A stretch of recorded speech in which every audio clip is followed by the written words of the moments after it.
The Champions League returns this week with Manchester United and Tottenham Hotspur representing England in last 16 action. Ole Gunnar Solskjaer's revived Reds take on Paris St Germain at Old Trafford, while Borussia Dortmund and their informed England winger Jadon Sancho head to Wembley.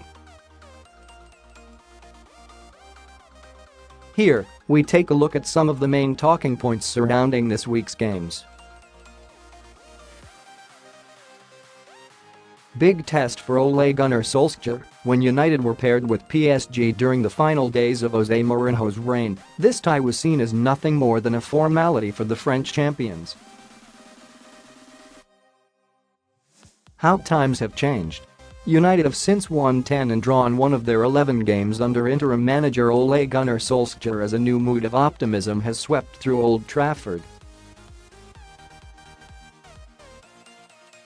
Solskjaer has made an impressive case for being given the job on a full-time basis in the summer, but his previous opponents in this competition, from his time at Molde, have been Ventspils of Latvia, Basel, Sligo and Legia Warsaw, and this two-legged tie presents a huge test of his tactical acumen.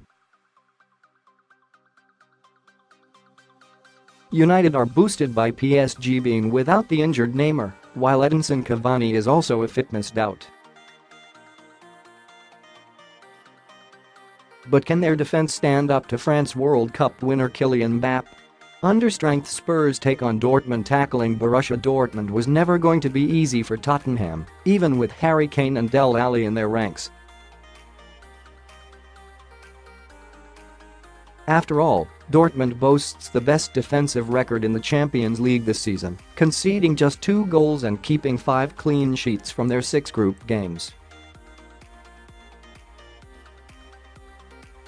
But the loss of injured duo Kane and Alli has put the spotlight on the support acts as Spurs seek to make the Champions League quarter-finals for the first time since 2011.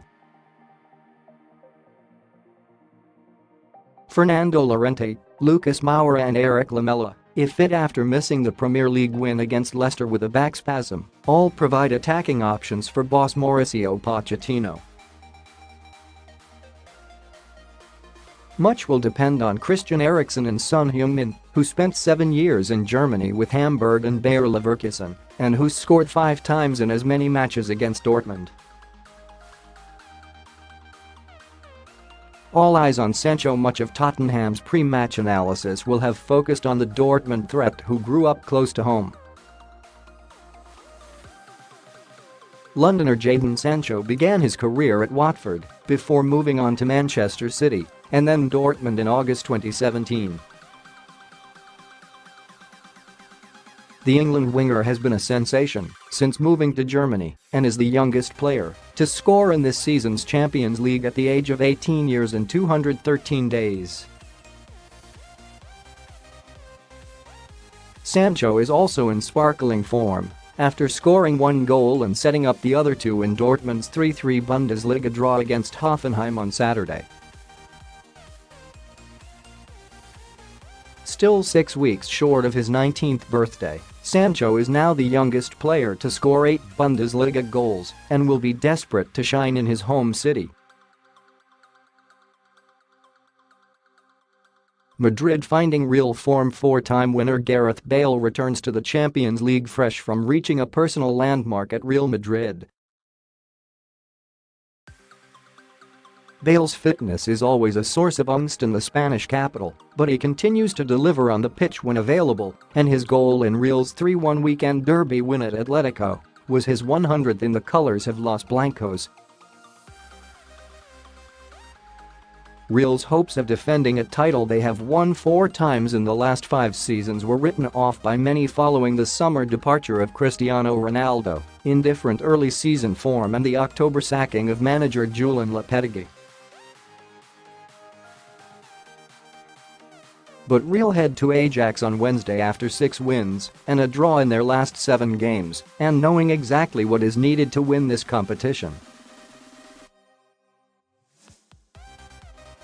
VAR is here after being used at the 2018 World Cup and various league and cup competitions around Europe. Video assistant referees, VAR, will be introduced into the Champions League from this round of matches.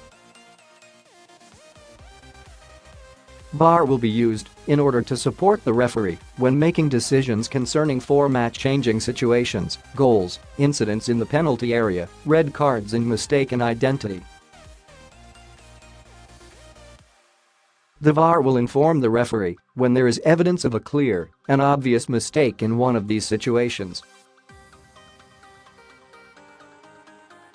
The referee will be able to use the review area next to the pitch to take a final decision. UEFA say the process will be communicated to the crowd using either stadium screens or the public announcement system. Cue plenty of fun.